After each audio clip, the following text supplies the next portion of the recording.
Hi everyone, welcome to the second edition of the 2016 Airline Solutions Cricket Tournament Cricket Show. That's quite a mouthful, isn't it? So with me today I have Rama, I have Devesh, I have Melissa, and I have Ian Ploughs, one of the sponsors, sponsor of the Spartans. So what we're going to do now is we're going to give you a rundown of the games that have occurred in approximately the last 2 weeks, and then we're going to talk about the standings in the tournament. And we're going to talk about some scenarios in terms of the playoffs. So without any further ado, Melissa, why don't you lead us off and talk about the first game? Okay. On April 25th, the Challengers faced off against the Gunners. It was a legitimate tie. Both teams scored 56 runs in 13 overs, so it resulted in a tie. It was a very exciting game. I was a part of it. It was exciting, was it? Or? It was exciting. Okay, right, okay. No, it really did come down to the wire. Yeah. We thought we had them, and the Challengers held us off. Yeah, ties don't happen that often in cricket, for those of you who don't understand cricket that much. So having a legitimate tie is always a bit of a novelty, isn't it, guys? So, Absolutely, yes. yes. Yeah, so, all right. So what about the second game then? The next game, the Gunners faced off against the Dragons. They were supposed to on May 2nd. That match was rained out. No, that's no good. All right. No good. Then on May 3rd, we have the Spartans and the Stars. Spartans scored 83, and the Stars scored 63 in 13 overs. So the Spartans won by 18. So we've certainly seen stars. Yeah. Wow. And Devesh, you're on the Stars, mate. So what have you got to say about that? I have to give it to Spartans. They are a really good team. They batted first, and they have been consistently scoring about 80 to 85 runs. So they were true to their colors, and they scored 83. And then when we walked in, they have very excellent bowling, then especially their fielding with Mandar and Stanley. Yeah. Fielding, every run is difficult. So Agreed. we could muster only 63. So hats off to them. It was really awesome game. Yeah, they are the form team of the tournament, as we'll see from the table in a few minutes. So, all right, Melissa, what's the next game? The next game, May 4th, Challengers again faced off against the Bombers. Challengers batted first and scored 70. Then the Bombers came through and scored 73, so Bombers on top. Yeah, go Bombers. So we were actually pretty happy about that game. I think the Challengers are a pretty good team as well, and I think they were both the teams were evenly matched. Actually, we bowled pretty well to hold them to 70, and we were pretty happy to do that. And then our batsmen actually came through in that game, and we actually sort of won the game with an over to spare. Just continue to rotate the strike and get boundaries when we needed to. So yeah, that was an important game for us. It actually got us our second win, and hopefully gets us one step closer to the playoffs. So anyway, so what do we got next? The next game, Cinco de Mayo, the Wolverines faced off against the Gunners. Gunners batted first and scored 76 in 13 overs, and the Wolverines outscored them. They got 77 in 11.4 overs. All right, so who's going to talk about that? Is that Devesh or Rama going to talk about that? Yeah, Rama, yeah. So I can talk about the game. Gunners had a great start to their batting. The newbies, we know Michael Stone from last year got us a great start, and we were doing great until Wolverines came back and started bowling well to restrict us to 76, which is par. Yeah. And we were going at 8 runs an hour or something. And then when they started batting, they lost a few wickets, but then they capitalized on few bad balls, put them away for boundaries, and won the game pretty easy, like you saw. But then the game was competitive until that over that changed the game. Oh, wow, yeah, okay. Very good. All right, Melissa, what's next? Next game, May 9th, the Saints and Dragons were to play, but the Dragons had some people traveling and out on PTO, and so the Saints took that one by forfeit. Saints won by forfeit. Oh, that's no good, is it, eh? Gee, that's like easy points there. Well, what's going on? Yeah. All right, well, hopefully that won't make the difference in the tournament, that particular game. All right, next up, what do we have? Then May 10th, the Spartans and the Bombers played. Spartans won by 11. They scored 78 in 13 overs, and the Bombers 67. Yeah, I played in that game as well for the Bombers, and we actually thought at half-time here we'd done pretty well. We restricted the awesome Spartans batting line up to 78, and we actually thought we were in with a pretty good shake of actually winning this. Halfway through the run chase, we were actually about only 2 wickets down, and actually going along pretty well. And then actually there was a couple of run-outs that actually cost us in an over. And to your point before, Devesh, around Stanley and some of the other guys in that Spartans fielding team, a couple of run-outs really lost our momentum, and basically they were too good for us on the day. But yeah, we certainly, Ian, we want another crack at the Spartans in the semis if we make it. You know, It was an exciting game. I was sorry to miss that one. So what are your impressions, Ian, from that game? I know you were not there, but I'm pretty sure you heard from your team. Yeah, generally I think the combination of the newbie opening is doing well, combined with there's a good batting strength, followed by the bowling, closed it out. So I think Spartans doing well. I'm feeling pretty good about And that. I heard that now you Gotta are a say. pretty good newbie too now. Yeah, so they have one more weapon in the arsenal now. Yeah, The real test was when I played for them and they still won, so they're pretty strong. pretty strong team. All right, Melissa, what's next? All right. The Challengers and the Stars played on May 11th. Stars batted first and scored 62. Then the Challengers scored 63 in just 9 overs for the win. Wow. All right, I think Devesh, you're going to talk about this one. Absolutely, yeah. So this was one of the games where nothing clicked for us really. So we started batting. Challengers had pretty tight bowling, so we could score only 62. But we thought that we have pretty good bowling too. Unfortunately, their newbie scored 24, and then we gave up a lot of extras, a lot of wides, and we didn't have good control in our bowling, so we lost it pretty badly actually. Yeah, that would have certainly helped the Challengers' run rate with winning in only 9 overs. Absolutely. Yeah. Yes. So We'll talk about that once we go through some scenarios. yeah, okay.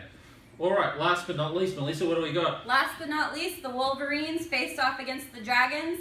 The Dragons showed up this time and scored 74 in 13 overs, but the Wolverines chased it down in 12 overs. Yeah, okay. Well, and Ramo, I think you're going to talk about this game, right? So I was told Dragons did not lose a wicket in the whole game, and they scored 74, which is a pretty good score. Yeah. But then when it came to bowling, they only had like 3-4 bowlers, and then in this game you need like really six bowlers. Yeah.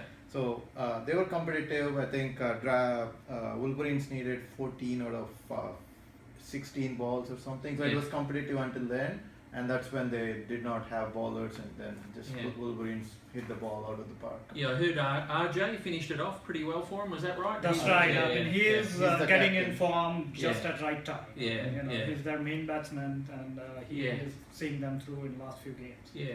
So I think, ladies and gentlemen, what you've seen here so far is that there's been a bit of a mixture of all teams winning, and Spartans winning both of their games in the last 2 weeks.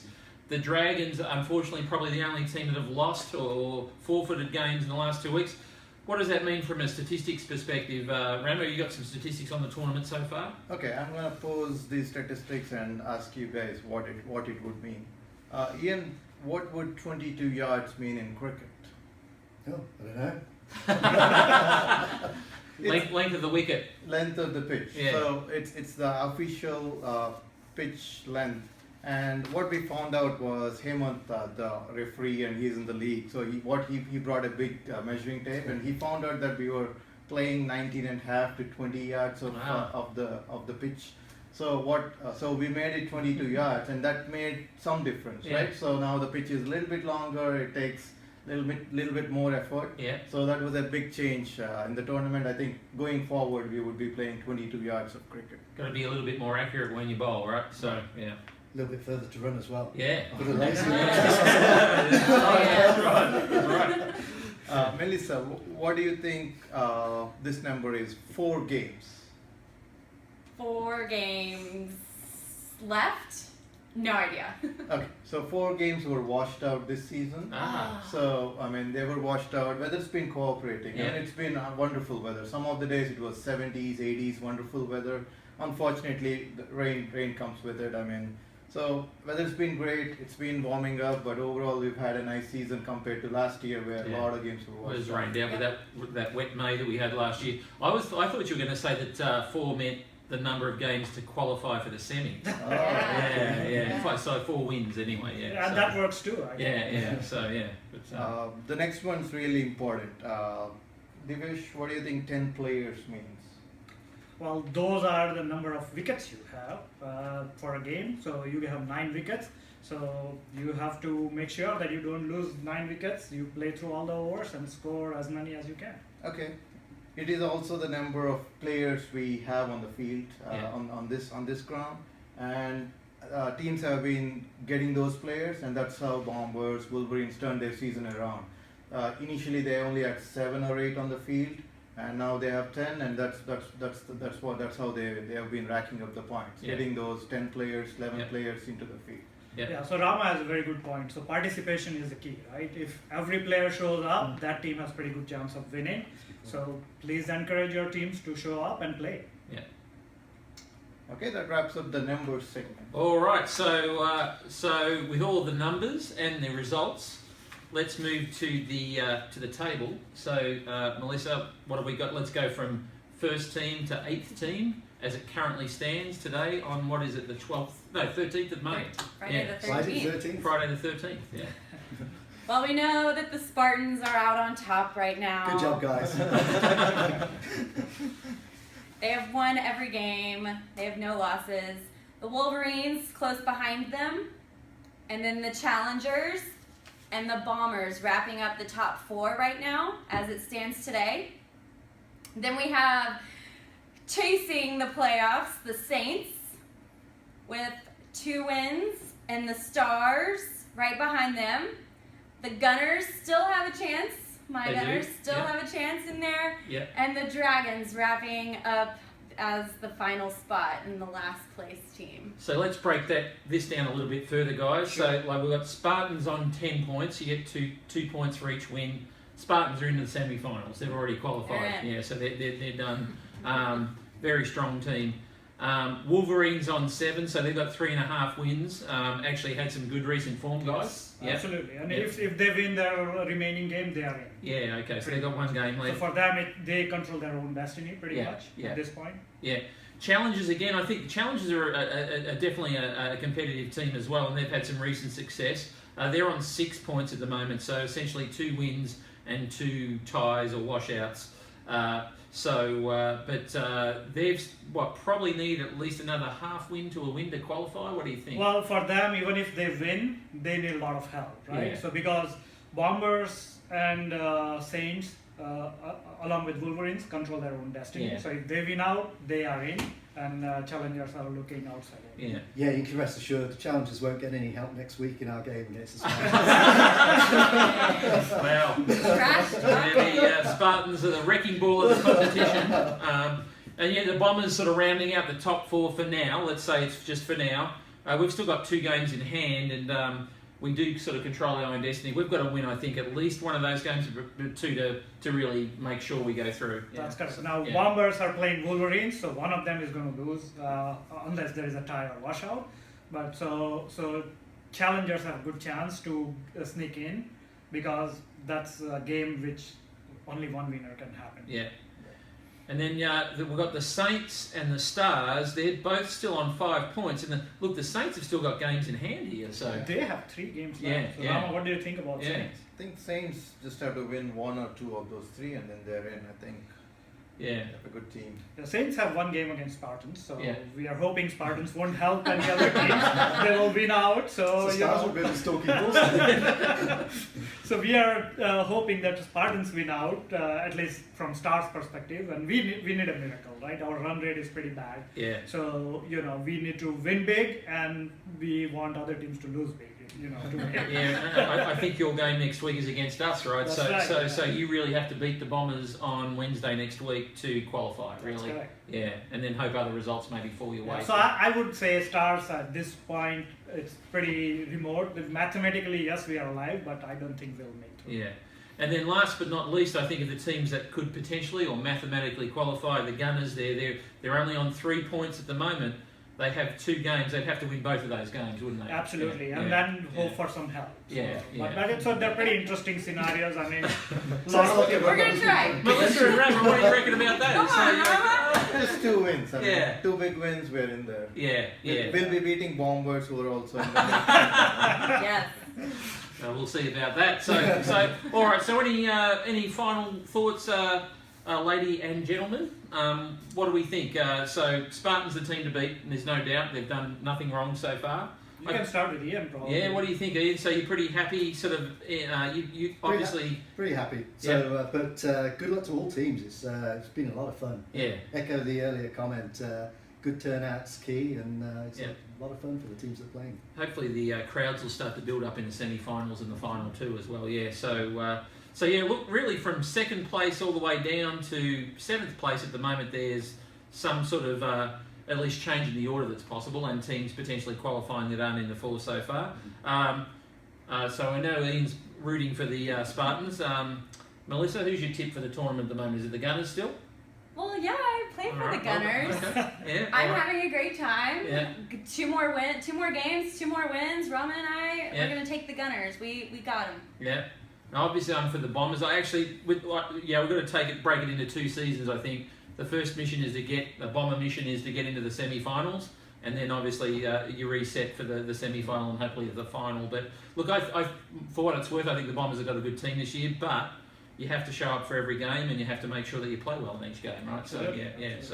So Devesh, any thoughts from you, mate, about the way the tournament's poised? No, so one of the things we always try for is to go into the last week and have multiple teams vying for playoff spots, right? So that's where the fun comes into picture, and I think we have achieved that. So our drafts are working, Yeah. teams are more or less balanced. Now if people show up, those are very competitive games. Yeah. So I think having fun is our first and foremost objective, and we are achieving that. So Yeah. I think we are at a great stage in the tournament right now. Absolutely.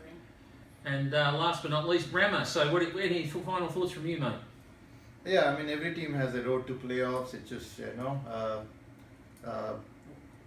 playing under pressure. Whoever plays under pressure and gets there, Yeah. gets the win, gets to semi-finals. And of course we are the Gunners, and I like to think of us as the fittest team in the league so far. So as the weather warms up, maybe fitness will come into play, and we can pull off 2 wins. Yeah. All right. We'll see you. Really, what we'll do now, ladies and gentlemen out there on Facebook land and on our cricket website, we'll sign off for now. We'll do another cricket show in about 2 weeks' time, probably on the doorstep of the semi-finals.